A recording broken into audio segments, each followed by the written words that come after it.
love it with some passion. Rubber band and the money that keeps stacking. Got a honey who come with elite fashion. She too fine, I tell her that thing magic. You ain't a hustle, you broke, well that seems tragic.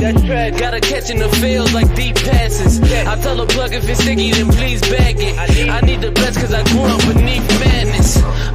Need a Matt Burgundy mercy. What is going on, Bills fans, NFL fans, and football fans? It's your boy Jay Spence the King, and today we are going to get it in. We're going to talk about the AFC East and everything we got going on. My man Antoine Staley is actually traveling to Buffalo, so he's not able to jump on with us. And then my man Sterles for the Girls is out of commission tonight, so I'm being joined. He was supposed to be here. I'm going to just throw that out. I'm going to throw him under the bus. I'm going to do it like that. I'm going to throw him under the bus. But he was supposed to be here, had some last-minute things come up. So, as usual, actually asked Sarah before everybody canceled on me. So, this isn't like a substitution. Sarah was going to be a part of the show anyway. So, Sarah, what's going on with you?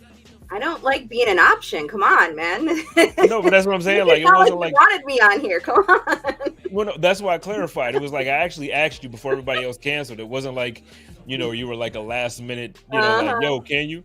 So, because Sterling actually, well, I'm not going to throw him that much under the bus, but I threw him under there enough. He got ran over twice. His legs is gone. So, what's going on with you, though? Not much. Just chilling, getting ready to head out tomorrow to Buffalo. I'll be traveling just Saturday and Sunday, and then I head back out early next week, like Wednesday. Okay. So, it's going to be cold. It's supposed to rain, too, so I'm not looking forward to this Sunday. They say 70% as of this morning. So it will be definitely like 39 degrees, they say, and 70% chance of rain. I'm not looking forward to that. No, so I'm not even going to give you like any warnings or anything like that, because last time I did, you actually did what I told you not to do. So I'm not going to like mess nothing up this time around, because last time, I forget where you were going or what the game was, but I'm like, don't lose your voice. And then you ended up losing your voice. So I ended up losing my voice. And it happens a lot when it comes to these games, the rainy weather and everything. So I hope I don't lose my voice. And I was actually joking with Jerry Ostrowski yesterday about the same thing. He was like, I hope it rains. I was like, I don't. I'm gonna end up losing my voice if it rains. And he was like, it's fine. You can hold up cue cards and we can talk that way. I was like, okay. Yeah, no, I don't know how much. I mean, I'm sure Jerry could make that work. He seems to be pretty awesome with all of it. I don't know if I could make that work. When my voice was lost that 1 week, I think that actually it was the week of the home opener. I was in shambles. I was like, I got to get this fixed before Tuesday. I can't go in a code of conduct like this. I want to shout out a couple people. My man Richard Rush is in the building as always. He is always a supporter and always making sure that he's in here, commenting. And actually, he also takes care of the bad comments that we get. We get a lot of those little weird comments, and he'll take care of those for us. So I want to shout out my man Richard Rush, one of the best there is. And then my man Daryl Domes is in the building. What up, Team Dome? Let's get it. So let's get right to it. This episode might not even be because I don't feel like it's as much to talk about with these games that we have coming up for the weekend. The bulk of it is going to be the Bills conversation, the Bills and the Jets. Redemption. It's time for redemption. Shout out to Charlie. Charlie's in the building.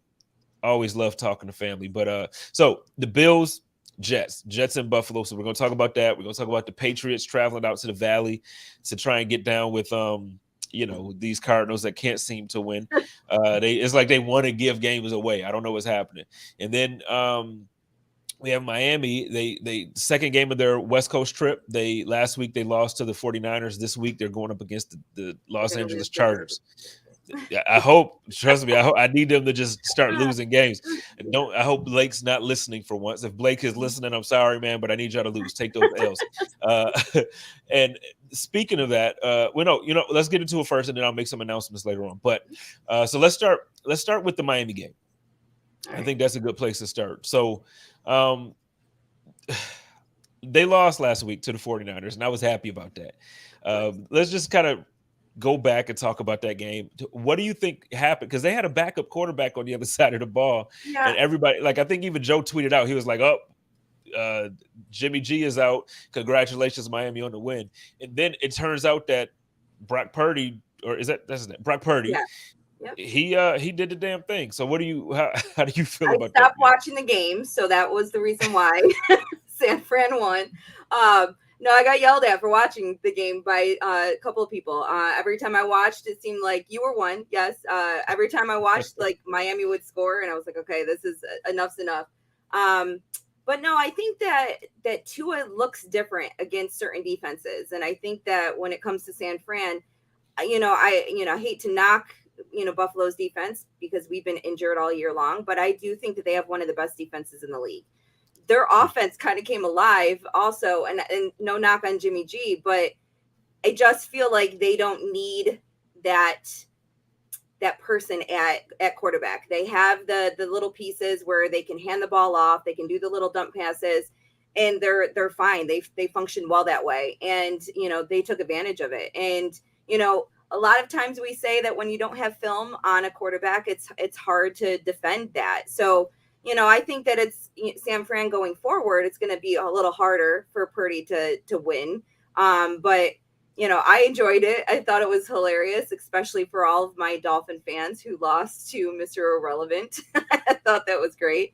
But I think that that's it. I think that the Dolphins kind of get exposed against certain defenses, and I can't even say anything about our game because that game was just an embarrassment of riches for Miami, and it was terrible for us with all the injuries and the weather and how hot it was. So I can't wait till next week so that we can finally put that question to bed. But I think that that's what happened with San Fran. Well, I agree with you, but I'm gonna take a little bit further. Like, I think San Francisco has the best defense in the league. Like, I don't. There's a couple around the league that you look at and they're like, oh, these guys are good on defense. Like the Jets, I think have a very good defense, and we're going to talk about that in a minute. But San Francisco, I mean, statistically, and like they just passed the eye test. When you watch them, San Francisco just looks like a dominating, physical. Like they get to the quarterback when they want to. They don't allow much separation in the secondary. They stop the run. It's just like everything fundamentally they do it correctly. And so shout out to San Francisco for holding it down this week. We appreciate you in Buffalo. We appreciate you. But it was just weird. Like I said, they played against a backup quarterback, and like you mentioned, Mr. Irrelevant. Shout out to my girl Tiffany. She didn't know that was like an actual. I'm so confused. I'm like, she probably thinks you're being a jerk by calling him irrelevant. Yeah, and I was like, oh my god, because I wasn't watching the game. For the people who don't know, I wasn't watching the game, and I had tweeted out, I can't believe the Dolphins are losing to Mr. Irrelevant. And everyone's like starts commenting back, and I'm like, I'm not trying to be mean. Like, what is going on? But I guess the commentators had said something during the game, and the people that don't know, the last pick of the draft is Mr. Irrelevant. They thought they were just being rude, so it was kind of funny in the moment. But shout out to Tiffany. Sorry, I wasn't trying to be rude. But it's like you lose to Mr. Irrelevant, and then. What does that do to your psyche? I mean, I understand. Yes, the defense is great. So the defense stops the offense. All you got to do is score more points. And if your defense is stopping them from scoring, you got a pretty good chance to do it. But outside of that, you lose to Mr. Irrelevant. Like, what does that do to your defense? What does that do to, just the morale of the team? To me, like, I feel like if I lose to somebody who I'm supposed to dominate, that kind of gives me like for instance, and we're going to talk about the Bills and Jets. But when we lost against the Jets that first time around, I feel like Bills fans were demoralized because it's like, we're supposed to beat these dudes. Yeah. So like, what do you think that does to Miami? Like, how do you think they're going against the Chargers this weekend? What does that do to them going into this game?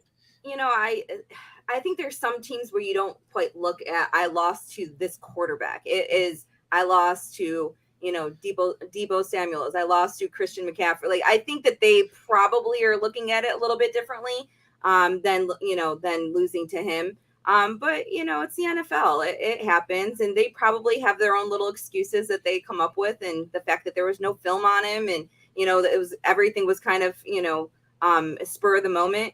You never know, but hopefully it was demoralizing enough that they go in Sunday and still don't know what the heck to do. But I'm one of those people also that I don't know if I want them to lose 2 weeks in a row, and then they go against us, and then they feel like they have something to prove, and it ends up being a different game. So, I wouldn't mind the L, of course, but I'm just saying, when it's in division, I just don't want them to play differently against us because they know that it would be, a must needed win. So, But again, if they lose, they lose. I'm not rooting for them.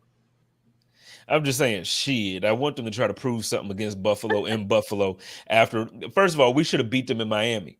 We We should should have have. tapped that ass in Miami. And the thing is, again, I always give this a preface this comment by saying, like, this is not an excuse. We took the L. We lost the game, but it took a whole lot to go their way for them to win that game.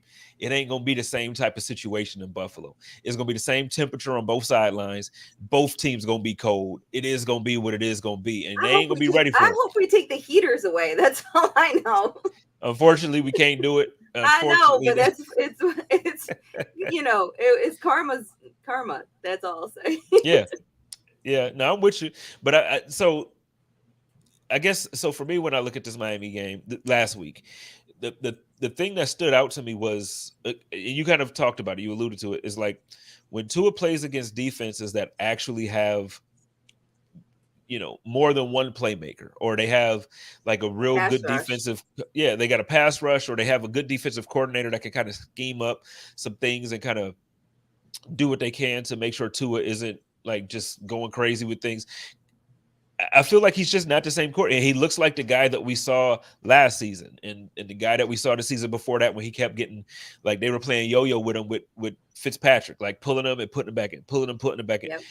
I think we see that guy again when there's defenses. And if there's any team that outside of the Vikings and the Eagles, really, I guess I can't say the Vikings, but outside of the Eagles, if there's a team that benefited from their schedule, I think it's Miami. They just go up Yeah. against these defenses. To me, they do. They go up against these defenses that because even when we played them, it is not the Buffalo Bills defense that we're putting on the field in 2 weeks when we play them. Jordan Poyer wasn't in. Micah Hyde wasn't. That was our first, real Yeah. week Okay. without I thought you Hyde. meant like preseason, like before you even know what the injury reports are. But No, there's no, not too I'm many saying teams that like have been injured like the Bills. So yeah, because and like last season, I feel like the Bills benefited from like if you look at the schedule and you look at the teams, it was like, oh no, the Bills are going to get some squads. But then you got to look at it. Last year we played against backups, and like we actually right. played against Mike White last year when he threw the 4 interceptions. We had David Mills' first game of his NFL career. We had so like we were playing against guys where it's like, Yeah. okay, we should dominate Miami those dudes. Miami finished third last year, right, in the division. I think. Yes. Yeah, so they're playing. It's same thing. Where we have to play the winner of every division that we go against. They're playing the third team in every division, so it tends to work in their benefit. So yeah, they have definitely an easier schedule versus than we do, just by the sheer way of how we finished last year. So yeah, they definitely have an easier schedule. Now I think the NFC East, where they fall, kind of have the easiest schedule. That's why I think the Eagles are very good, and I had them going to the Super Bowl. I had them in Minnesota as the two going against each other in the NFC Championship game, which could still happen. Minnesota's showing some holes, but Philadelphia has one of the easiest schedule, if not the easiest schedule. So, and that's why I said outside of Philly, I just feel like Miami's schedule, they don't have the same schedule as us. Like I could say that with confidence. Like yeah, we're actually playing some squads this year, and for us to be 9-3, I'm happy at this point. It's like we, even with the injuries, we lost those 3 games by a combined total of 8 points. It's not like we got blown out by anybody. We've been in every single game. Josh has been injured and beat up, and so now, but let's still with Miami. So this game now with the Chargers, Keenan Allen is back. They haven't looked this season. I don't think the Chargers have looked like what we thought the Chargers would look like. Now, that could be because Justin Herbert had the rib injury. It could be because of several different things. But I feel like, they feel like there's still a slight chance that they could get one of those wild card spots. oh, they And definitely can. so with that being the case, I feel like they have something to play for in it. And I feel like now, like I said, they got Keenan Allen back. They got Herbert, looks like healthy Herbert to me now. Like he's making throws that it's like, okay. And then I think obviously Austin Eckler, I think, is one of the best, if not like top 3, top 4 running backs in the league. So when you combine all those things together, how do you think this game is going to go for them? I still think the Dolphins are going to win. Unfortunately, I did pick the Dolphins to win, but in a more close game. I just don't right now. I just don't feel confident in the way that the Chargers have looked. Now, with that being said, if Eckler goes out there and has a game, I'll take that back. And he's done very, he's on my fantasy team, so I hope he has a game. I hope he has a really good game. But if he can go out there and actually have a good game, I'm talking to myself now. This is kind of cool. But if he goes out and has a good game and everything, then I, might change that. I think it'll be close, but I do have the Dolphins winning this game. Yeah, I have the Dolphins unfortunately winning, but in my picks this week, I said that it was going to be the Chargers just because I want to pick against them. So I'm hoping that what's happening is right now they're going to hit that wall, and then it's going to be one of those things where they just fall down to the earth, and it's like, okay, we're not the Dolphins, the mighty Dolphins that we thought we were. That's what I'm hoping. Like, I don't know if it's going to happen. They have the better team. They have the better offense. I feel like in every way, I feel like they have the matchup.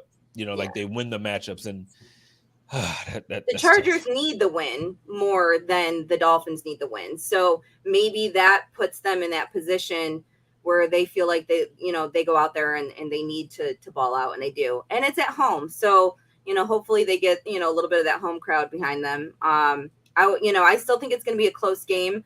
I think when I was doing my picks, I had them within 3 points. So I just hope that LA can figure something out, because it would be, like I said, it would be nice to see Dolphins have another L in our division.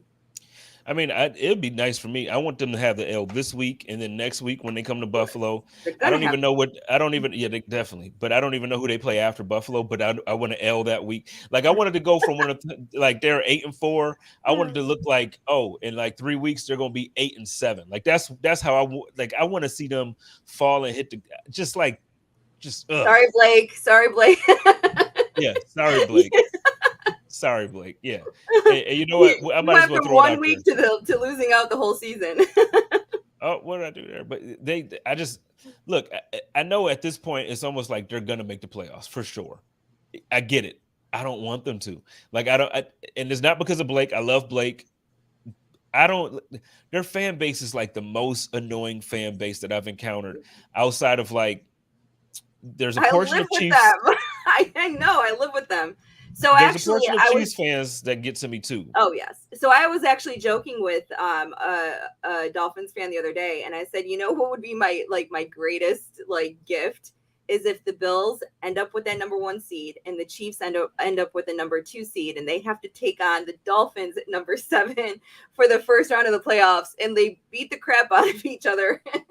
I was like, in the end, I wouldn't even care who wins. It would be like my privilege to watch them take on each other. So it would be fun. And especially, I mean, it's a storyline. You got, you would have Kansas City against Tyreek Hill for the most part. So B said their fan base is so freaking obnoxious. I agree with you, B thing. Like, they are horrible, just trash.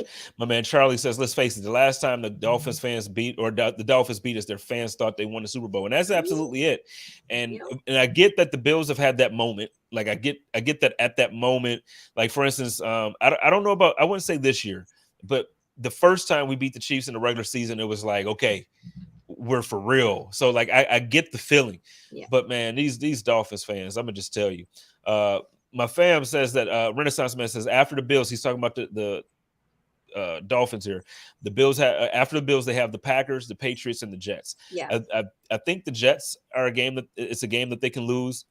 And it depends on what Mac Jones shows up. I think that they can lose to the Patriots. And then the Packers, I tell you what, Aaron Rodgers over the last couple of weeks, he found a weapon, and that weapon is waking up. And I think Watson has like 8 touchdowns in 4 games or something crazy, or 7 in 4 games. My fantasy team also appreciates him right now.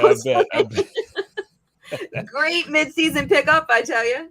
Well, because the thing is, nobody was going to pick him up because everybody figured like, okay, Aaron Rodgers is done. It doesn't look good. And man, I tell you what, he woke up. He really woke up. So, well, okay, enough about the Dolphins. We don't have to talk about them. Before we move on, though, I guess I will say one nice thing about the Dolphins. Buffalo Rumblings and the Finsider presents After the Snap podcast featuring Blake and Reed Ferguson. We are excited to announce that they are now a part of SB Nation family, and we will be home to 2 active NFL long snappers the brothers, Blake and Reed, hilarious guys, hilarious show if you ever got a chance to watch it. But now they will be airing on Friday nights at 8 p.m. This slot that we're in at this moment right now. Chop Up will be going back to Saturday nights, and After the Snap will be live Friday nights at 8 p.m. So make sure you plug in, make sure you lock in. You'll get all this stuff for the rest of the season. You'll hear about what Miami thinks they have to do to win. And next week will be the first week that this is going when we're playing against the Dolphins. So it'll be a fun little matchup to watch the two brothers go head to head that episode next week. So you want to jump right to Bills and Bills and Jets, or you want to talk about the Patriots and because part of me, I just don't want to talk about the Cardinals. That's really what it's coming down to. Are you going to go to the game on Monday? Absolutely am. And this is how annoyed I am with the Cardinals. Now, so I'm a Cardinals fan. They're my NFC team. I guess that's how I could say it. I'm so annoyed with them that I'm very, very, very seriously considering wearing my Cam Newton Patriots jersey. I'm not. That's how close. That's how upset. No, don't. No. That's. No. Yeah. I don't even have words for you right now. No. You actually made a comment once before, not only on a pod, you actually said that whenever you go to Arizona games, you never wear Bill stuff. You wear Arizona stuff because you were an Arizona fan. Don't call yourself out and lie. I am a Cam fan. Cam's not on the team anymore. You're gonna wear Cardinals. Listen, these Cardinals games have been embarrassing. Okay, do you understand how embarrassing the last few games I've gone to? So the last couple of Patriots games. No, the last home game I've been to for the Cardinals, they played against the Chargers that we were just talking about. They were up and they were winning the game. They came back to lose the game by 1 point because the Chargers went for 2 with 4 doggone seconds left. They were up by multiple scores, and it was like, oh, they should have this one in the bag. And I told you before the game, during the game, before the game, I'm like, they're gonna take this L. They're gonna lose. They just find ways to lose. I thought it was gonna be a blowout, but then they proved me wrong there. It was all those turnovers that it kept it close. Yeah. And Kyler Murray, man, I'm just okay. I understand quarterbacks want to get paid. I understand that everybody wants to get paid. When you can get the bag and you're in a position to get the bag, I am all for players getting the bag. And I'm never on the side of the owners because the owners have all the money and the owners and blah, blah, blah, blah, blah, right? Like, I promise you, I'm on the side of the players. But I'm on the side of the players when you do what it takes, and you deserve it. Like, when we talk about people like Lamar Jackson, it's like, get that man his bag. When he's not in the game is when they lose. When he's in, they win. Now, he's been injured twice, back-to-back seasons. So that's a conversation to have when you're talking about Lamar Jackson. But as far as his performance and his play on the field, I can't be mad that Lamar Jackson is saying, if Deshaun Watson is worth a fully guaranteed contract, then what the hell am I worth? Give me my coins. I'm cool with that. Kyler Murray? Are you kidding me? Have you watched have you watched them? I don't mean like look at the stats and look at some highlights. Have you watched them? Yeah, I watched him. And before the season, I said I wasn't impressed and that I didn't like the fact that they gave him so much money. But we had words about that earlier because you were like, no, Murray's the man. Murray's the man. I think that he got the money that he wanted and is now like, okay, well, I got the money. It doesn't matter how I perform. Well, it absolutely freaking matters. And everybody out here wants his head on a platter. They want Cliff Kingsbury's head on a platter. They want the GM's head on a platter. All 3 of those dudes got to go. And I tell you what, I don't know. Do you watch Hard Knocks on HBO? I don't. I wish I don't have HBO. Listen, he's there's actual clips where in the game, DeAndre Hopkins is like, bro, what are you seeing out there? Tell me what you're seeing. That's how bad it is. When your star receiver is just show me what you're seeing so that way I could try to see the same thing. He's making, for 5-yard gains, he's making ridiculous catches back here and under his legs for 5 yards. It'd be 3rd and 5 and you ended up, or, and you end up being 4th and 2 because you what are we doing? What are we doing? Okay, we're supposed to be talking about the Patriots. Yeah. How do you see this game going for the Patriots? Well, And I'm talking about the Cardinals when I said bums just then. I'm not talking about no, Patriots this time. I picked the Patriots, but I actually think that the Cardinals have a chance to pull this one out. So but I picked the Patriots because I feel like sometimes I'm bad luck when I when I pull for the Cardinals. So I think that they have a chance. I think it all depends on what they do on defense. I think that that's their biggest thing. When they have a good defensive game, that's when the offense starts to look different and better, which is like you were talking about the last home game you were at. They just shut down at one point. I think it was the second quarter that they had like back-to-back pick sixes or something like that. It looked like it was going to be an absolute no-brainer that Arizona was going to win. So they just need to play all four quarters, and I think that they can beat the Patriots. We've already showed that the Patriots are very, very beatable. So yeah, with a good team, with a good quarterback, like that's when they're beatable. But first of all, my man said, he said, I didn't know it was that bad. Family, I'm gonna tell you, it's that bad, man.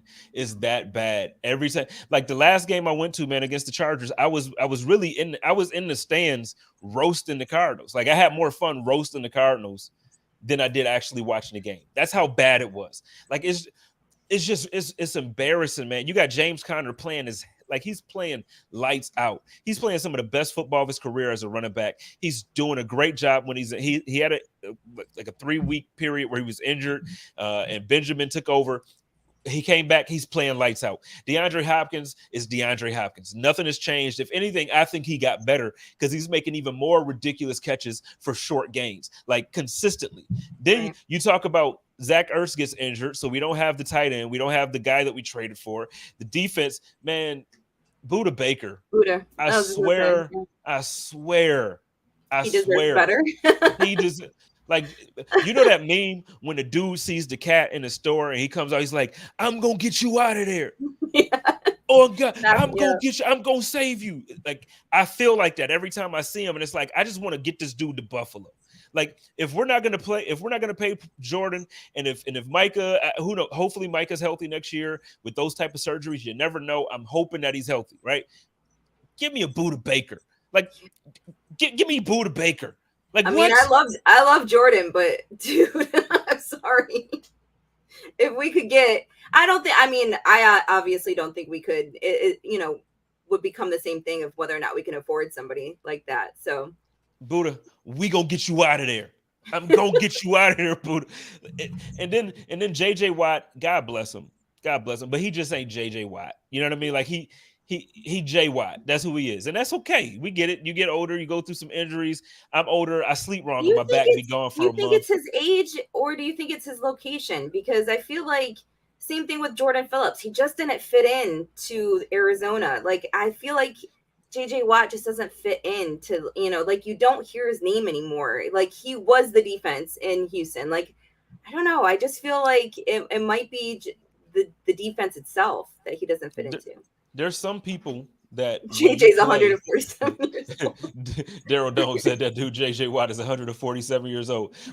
There's some people when you play, I feel like the system shouldn't matter. Like if you're that type of star, and I thought JJ Watt was that kind of star. Like so, for instance, you put Von Miller, break my heart. You put Von Miller in Denver. He's a beast. You pull him in LA, he's a beast. He comes to Buffalo, he's a beast.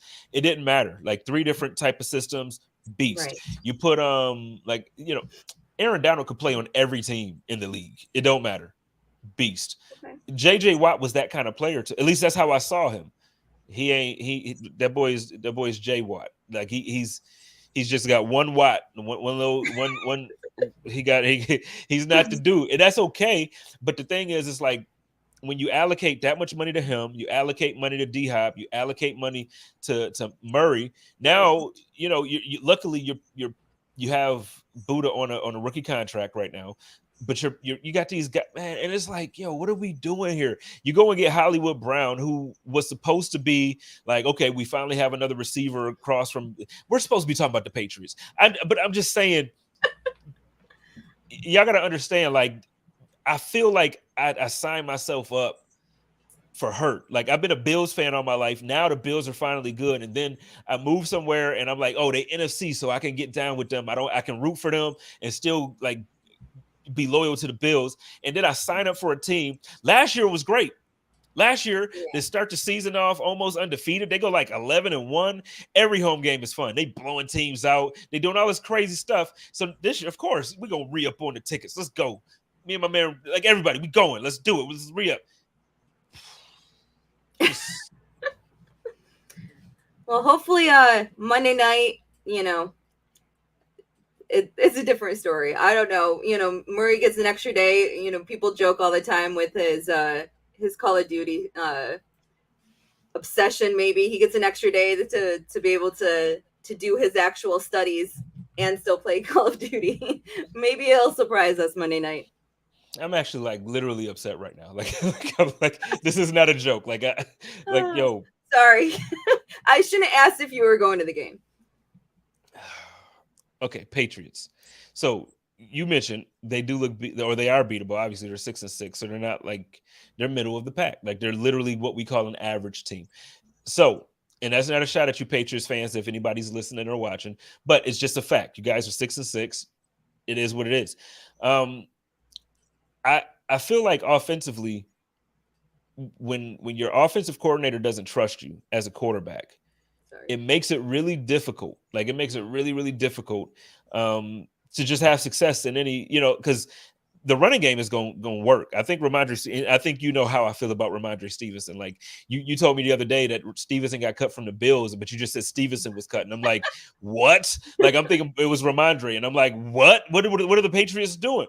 And you clarify, like, I really, there's two dudes on the Patriots roster that I just like, if I could take anybody from in my conference, one would be Stevenson, and then one would be, my other, what's his name now? I'm having a brain fart. The dude on the defensive line, or he's a linebacker technically. Matt Judon. I love Judon. I love Stevenson. So offensive coordinator don't trust him. I can't get it past the fact that you keep on calling him an actual offensive coordinator. I mean, that's technically his title. That's his role. I think that's the problem, though. You can't have Matt calling these calls. Like he's never been on offense. He's never coached off. Like I think I think Bill Belichick felt like he wanted things to be his way, and the only way that he could have it be his way was having the staff be exactly what he wanted with his staff. So they have several missed opportunities. I think they actually have a very good defense most of the time. I think that it shows, and on offense it just depends on what game they call. And it's like once in a while you get Stevenson involved, and I actually don't even know personally what even rewatching the game, was Stevenson just not effective against the Bills because of our defense, or was it their play calling? Because he just couldn't get it going whatsoever. And I'm fine with that. Obviously the outcome is what we wanted, but it kind of surprised me. So I think that is the problem, is what they decided to do at offensive coordinator. He shouldn't be calling plays. Well, when I go back and because I've watched the game a couple times, I feel like Stevenson, he had a couple good runs, like a couple that were like really good, and then they kind of just got away from him. And I think it was because we were up, But I tell you what, he gonna have a great game this Monday. He gonna have a fantastic game this Monday because the damn Cardinals don't know how to play defense and stop anybody. I was shocked that they held Eckler to what they held him to when they played the Chargers a couple weeks ago. But Ramondre, if you got him on your fantasy team this week, start Ramondre Stevenson. Yeah, no, I traded him to you, I think. And I have him in like 4 leagues. I'm in like 9. Don't judge me, but start him. If you got him, start Ramondre Stevenson. If you got it, really, hell, start Mac Jones if you got him. Because I'm gonna just tell you. I'm gonna just tell you, the Cardinals can't stop. They can't hold water with a cup. Okay, who's gonna have 3 interceptions and everyone's gonna come at you yelling? You know what? Buddha's the only reason why I go to the game. He's the only reason why I enjoy the game. So I can see that happening, but they'll still find a way to lose it. Buddha could have 3 pick sixes. He could run all 3 of them boys back for a touchdown, and they'll still lose by a field goal. Guaranteed. Freaking bums. I can't stand it. Like what? Let's move on. All right. Bills Jets. Because wait, who do you think is going to win the game? The Patriots. Before we move on, the Patriots. I picked the Patriots to win, but I honestly think that personally, I think that the Cardinals can. But I did pick for my money bets. I picked the Patriots. I'm going on DraftKings tonight, and I'm putting everything I got in my bank account on the Cardinals to lose. Every dime I got. The money line is going with the Patriots. Like, what are we? All right, Bills Jets. Redemption 1.0. Next week, Redemption 2.0. There's a lot of things I'm looking at this game. So the pregame rumblings pod that drops Sunday mornings, check that out. I got a nice little 25-minute pod that I kind of break down the things that I'm focusing on for each game. But I'll go through a couple of the points and I'll get your opinion on it. The first thing is I need to see the growth in the maturation of Mike White. So last year, the Bills were his first start. He threw 4 interceptions, and I know he's been talking a lot in the media about like, hey, I learned a lot from that game. I'm really trying to put that behind me, but I can't wait to kind of play these guys again and kind of just see how far I've come. I don't think he's grown that much. I think he played against two terrible defenses. I don't think that he's a different guy that we've seen since last year. How do you feel about the matchup between the Buffalo Bills defense without Jordan Phillips, without Von Miller? How do you feel about that? And potentially without Matt Milano? I know he practiced today, and they said that they feel good about it, but they're not sure. Yeah, I think Milano is probably my biggest concern. I feel like at defensive tackle we're strong enough and deep enough that, Jordan's always going to be missed, but I feel like we'll be okay. His size, I think, is missed more than anything else. But when it comes to Mike White, I don't think we actually know the answer yet. I think that last year he kind of came in, again, there was, no film on him whatsoever. He had a great game. And then, against us, he was just terrible. And I think that, and then didn't start again until, week 12 of this year. So I think that it'll, kind of be, the same thing. He's had a couple of good games, but it's also, against some not so great defenses. Now, I believe the Minnesota game, which does have a decent defense, he still threw for like 300 yards. So I think that he could potentially have matured a little bit, but I also think it's just, not knowing what you're really going up against. It's, he has 2.5, games under his belt right now that people can watch and inform an opinion about. And one of those games was against us and he looked terrible. So I'm looking forward to showing that he's the same guy as he was last year. I wouldn't mind some 4 interceptions. I think Poyer would like to have an interception back because considering one was taken away from him. So I think that, I think that we're fine. I obviously we're going to miss Vaughn. You can't replace Vaughn. And, it's kind of who's going to step up. And I think Shaq Lawson loves to play against his old former team. So I think that, he's going to have a game. I think Root is finally healthy and can start showing, what he was doing in the beginning of the year. So he hasn't had a sack since I think week 3. So I'm looking forward to, or week 4, I think it is. So I'm looking forward to him getting back out there and improving what we all thought, which he was on the road to, a double-digit sack season, and then the high ankle sprain kind of sidelined him. I just want to say, so for everybody who's listening to this by podcast form, in the comments here, my brothers are laughing at me for being so frustrated with the Cardinals. Look, I can't help it. I'm sorry. This is how I was with the Bills. So like the thing is, so I started doing a podcast when the Bills got good though. Like when I moved is when like we got Steph and like literally actually I moved and then the trade for Stephon Diggs happened like a week later. So like this has been a good time that everybody has gotten to know me and I've gotten to know everybody. But prior to this, if I was doing a podcast when the Buffalo Bills had EJ Manuel, you would see the same spits.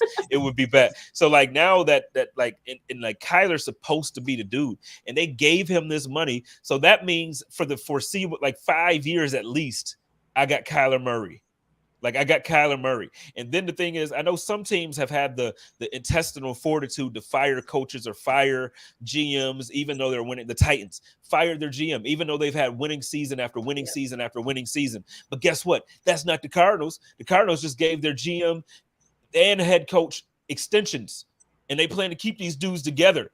Like they're winning games, like they're freaking Brandon Beane and Sean McDermott. That like no, that's not what they're doing. Why are we giving these dudes money? So they gave Cliff Kingsbury all this money. They gave Kyler Murray all this money. They gave Steve, like, why are we giving these dudes, these bums money? And now, I tell you what, I'm just not going. I'm not re-upping my season tickets next year. That's what it comes down to. I'm not re-upping the season tickets next year. I hope the Cardinals are paying attention. I hope you're paying attention. You just lost a customer. I'm not, because I want my seniority. I'm still gonna go. But the point is, these dudes are bums, man. They're bums. But back to what we were talking about. I just had to say it. So yeah, I agree with you about Mike White. I agree with what you feel like. You know, I don't think he matured. Obviously, you play a game, you learn some experience. Those reps matter, but I don't think he's matured enough to where it's like, okay, now I'm the quarterback to take this team into the future. He's not a franchise guy. He's not the dude that's going to turn it around. To be honest, I still think Zach Wilson is better. I just think his attitude sucks, and I think that you know, he needs to be humbled and really understand that he needs his team and he needs to perform for his team. So my second point that I'll write about in my article and do on the pod. So you mentioned Novine, you mentioned Groot, and you mentioned some of these other players. Can we talk a little bit about my dog Tremaine? Okay, like I feel like this game is going to be one of the games that, especially if Matt can't go, I think all season we've seen Tremaine play at an elevated level. It's a contract year. He's playing for the bag. I think this is going to be one of those games where it's just like I'm gonna really be able to go on Twitter and talk my talk. Like I'm gonna be able to go on Twitter and be like, y'all really got me messed up. All the stuff y'all been talking about my dog Tremaine. Where's my joint?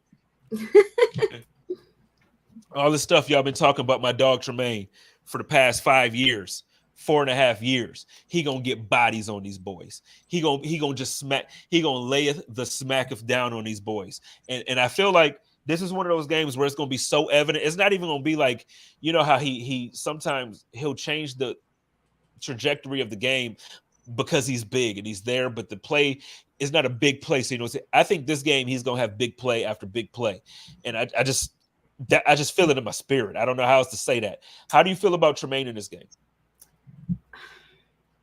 I wish I was as confident with you without Milano. I feel like I love Tremaine. You know, I love Tremaine.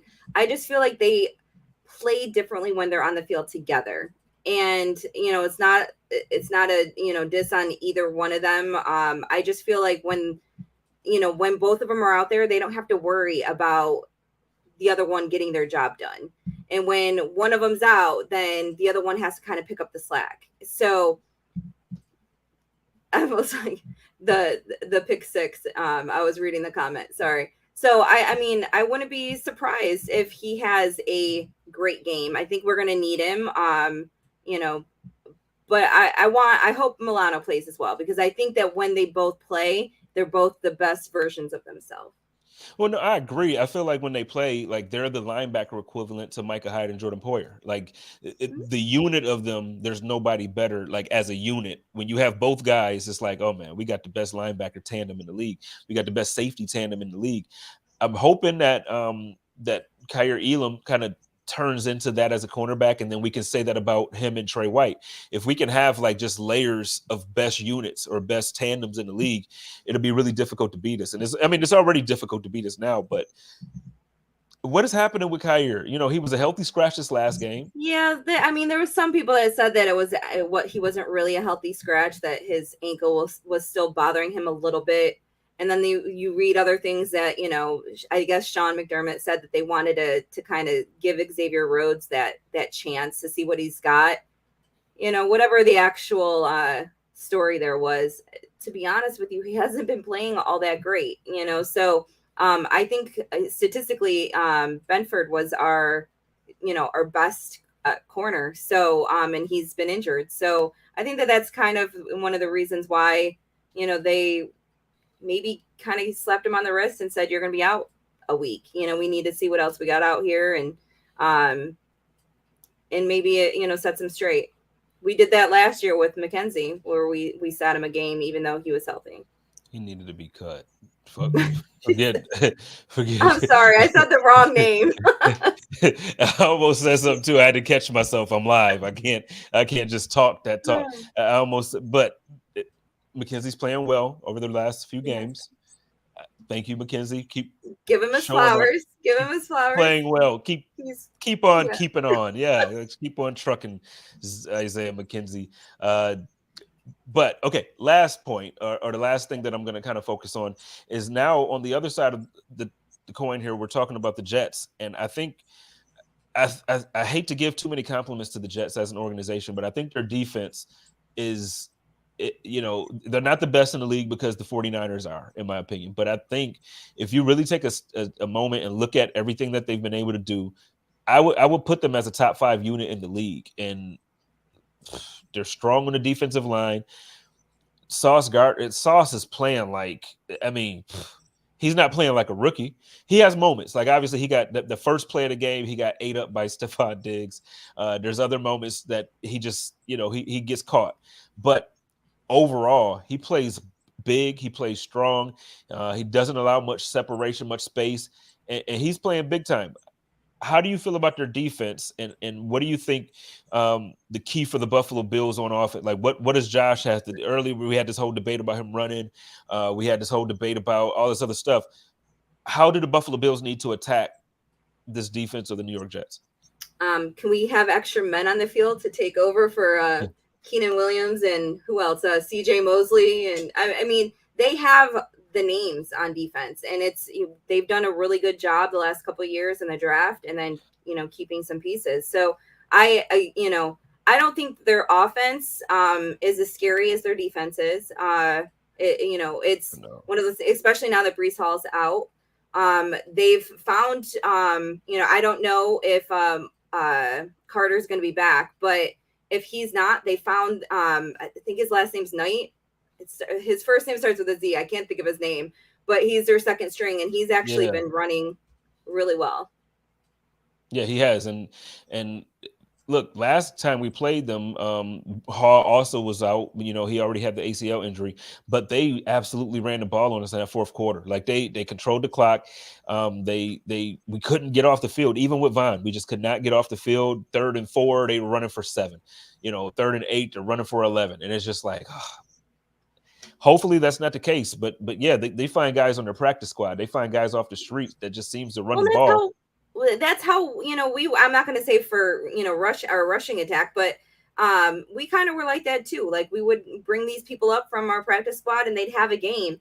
It happened earlier on in the season where we, brought up a couple of defensive guys and they had, a great game. But, I'm not going to diss the Jets as much as I want to, because I'm going to try to be humble before our game. I'll do all the talking on Sunday right before the game.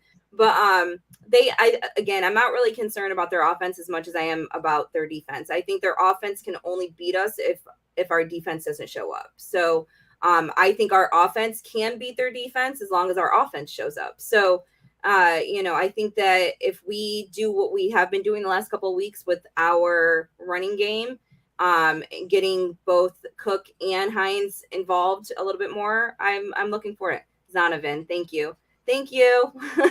Zonovan Knight. We always have the dopest people in the comments. I knew his last name. I could not think of his first name. But someone else also mentioned in the comments that Sauce holds every play. Everything I watch about him and read about him, going back to college, because I watched him at Cincy, quite a bit.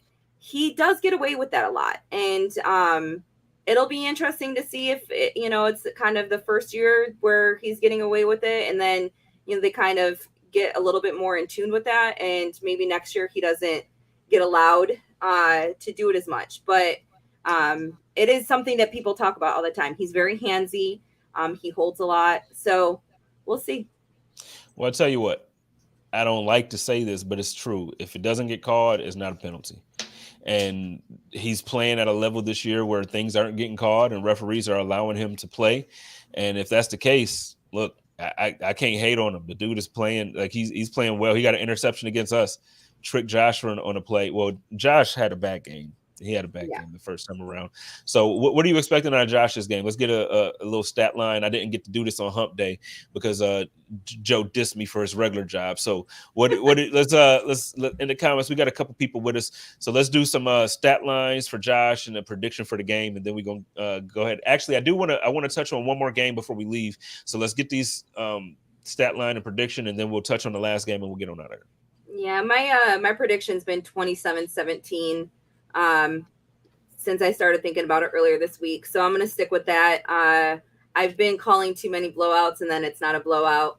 Last week I did the same thing. I called it a little bit closer, and then it ended up being enough for a blowout. So I'm going to keep it semi-close. It's within the spread, and I have been definitely giving Josh way too many yards every week. So I'm gonna bring it down a little bit because I think that we're gonna be running the ball a little bit more. So I say about 275. And then obviously we got 3 touchdowns and then the 2 field goals.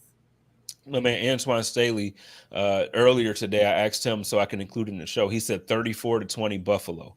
And I'm like, wait a minute. This is our in-house Jets fan. And he said Buffalo's gonna win 34-20. So I think the consensus is that the Bills are gonna win this game. They're not gonna lose twice to the Jets. My man Daryl Dome says Josh's gonna have 302 yards, 2 touchdowns, and the Bills will win 27-13. I'm gonna go obviously I think the Bills are gonna win. I am going to talk my talk this week. I'm going to talk crap.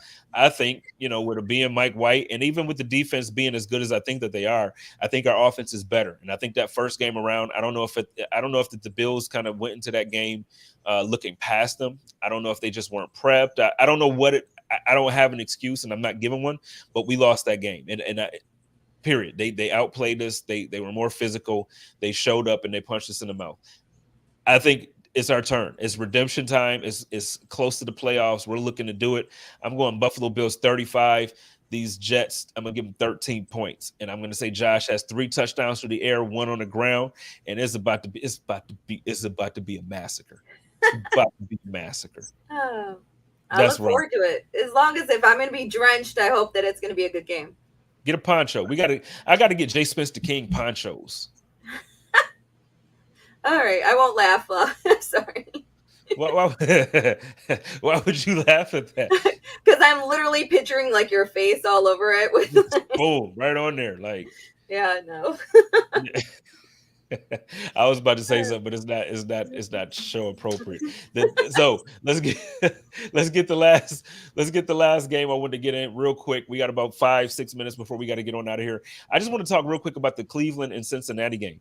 I think obviously, so it's been a year and a half, almost 2 full seasons that Deshaun Watson hasn't played meaningful football, and he looked like it this past Sunday against the Texans. He absolutely looked like it. The defense won the game.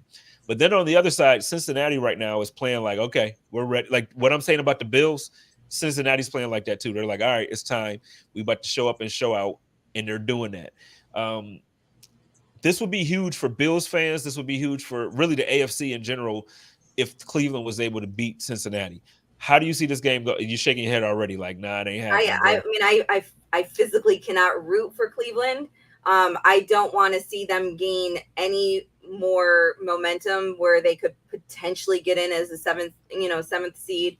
We have enough to worry about with like Lamar being injured, and there's potential in the north that things could really get shaken up. So I'm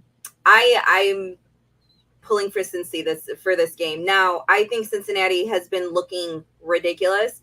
I mean, they went 2-3 without Chase in. So they've just kind of started to figure things out.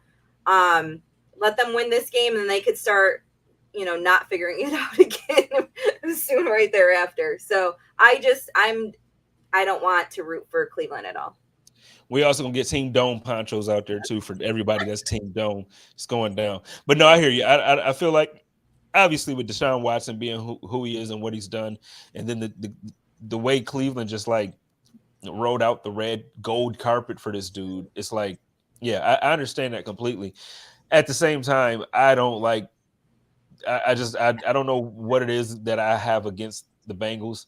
I don't like the Bengals. I like Joe Burrow. I do like Joe Burrow, and I like He's Jamar the Chase. reason why I'm not a Burrow fan, but also maybe it's because I wasn't an LSU fan. So for the most part, I don't know what it is about him, but he rubs me the wrong way.